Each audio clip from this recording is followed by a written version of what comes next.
No, I'm only kidding.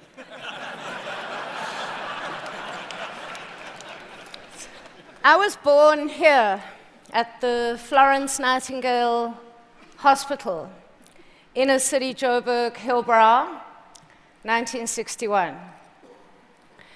When I came out of my mother, she says I looked like a toilet brush. My hair was standing on end. I think I saw the future. 1968, the Apartheid government pours 269 meters of cold, concrete power right into the middle of Hillbrow's flatland. Gadoof!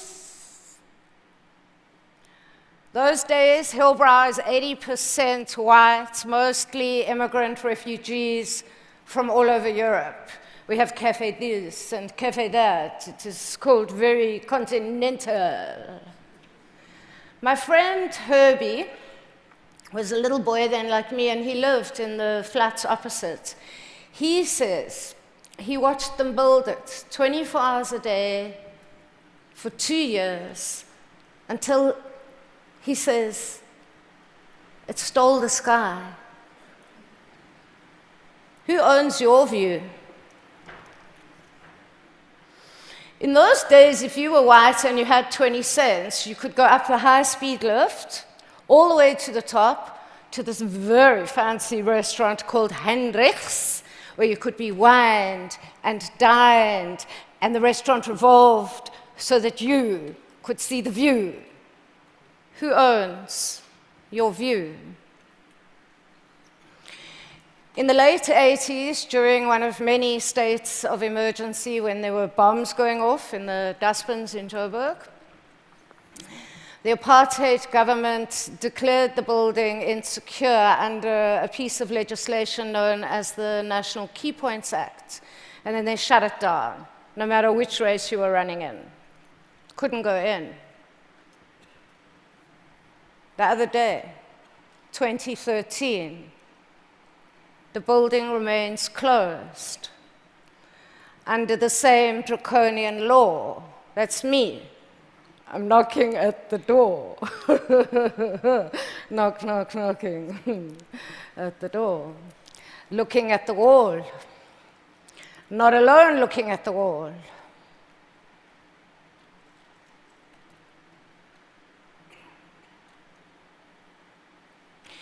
In those days, this was probably the blacks' only entrance. Today, it's the only working entrance, but it still hasn't worked for me or anyone that I know.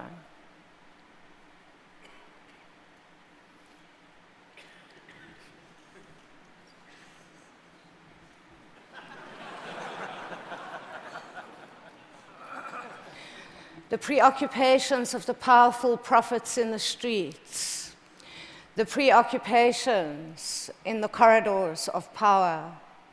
The Hillbrow Tower is a publicly owned building.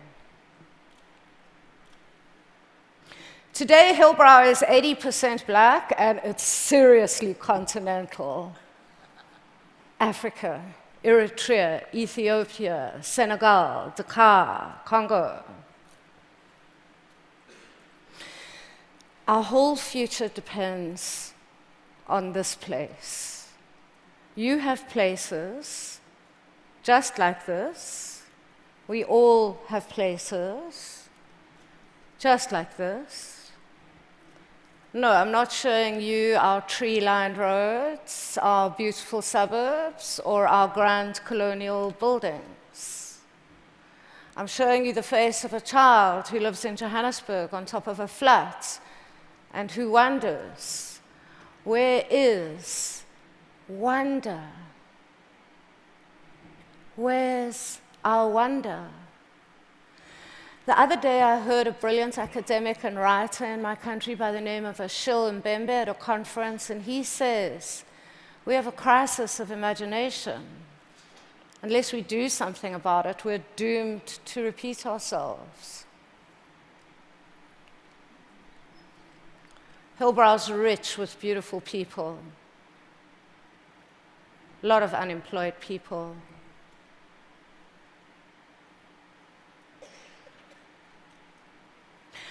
I used to live here.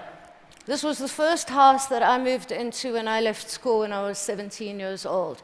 But that was before it was a wank. I mean a bank. Considered a no-go zone for anyone with anything to lose. There's a famous mutual fund empire builder by the name of John Templeton, who I'm sure some of you mutual fund empire builders must know or have heard of. And he said, look for the point of maximum pessimism and invest there. Well, I am. And me and my friends are. We work in neighborhoods. Ain't no dustbin too scary for us.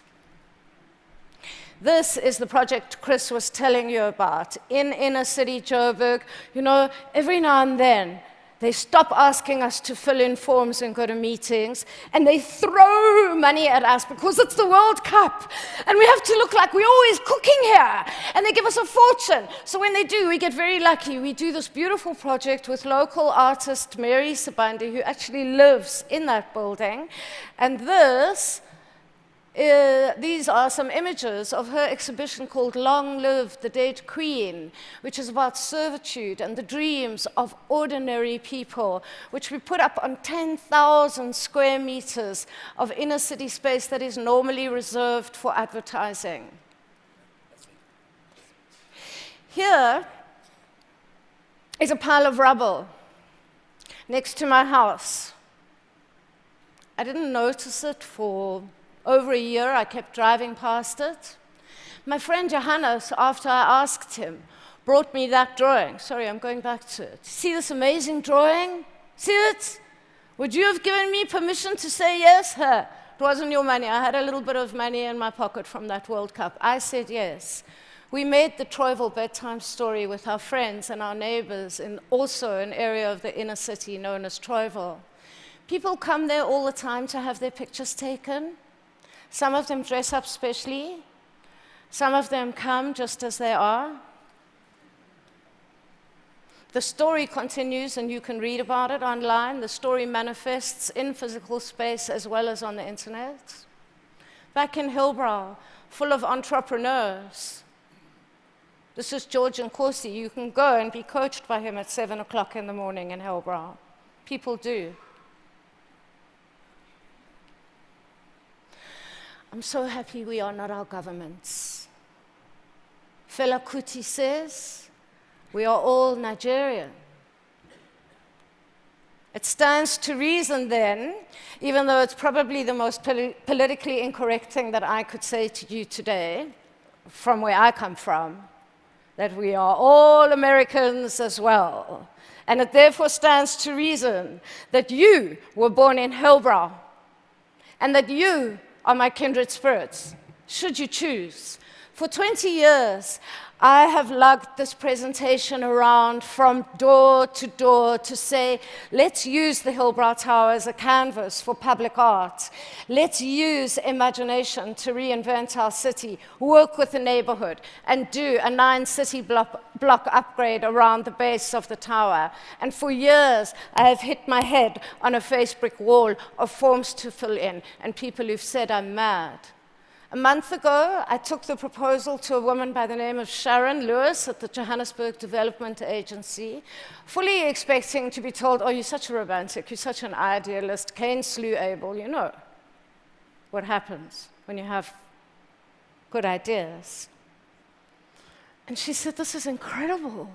We have to do this. I swear I nearly asked her if she was mad. But I didn't. And we're doing it. And 2 weeks ago, we sat down and did the budget for the inner city upgrade around the base of the tower, which I think is the hardest money to raise. And a week later, she told me she has the budget ring-fenced. So I'm here to say to you, usually, you get a teddy to comfort you, but not in the streets of Hillbrow. and not in a lot of the streets that you see around maybe and that you don't notice. Help us. Help us to clean this teddy. Help us to fix this sick baby. Thank you.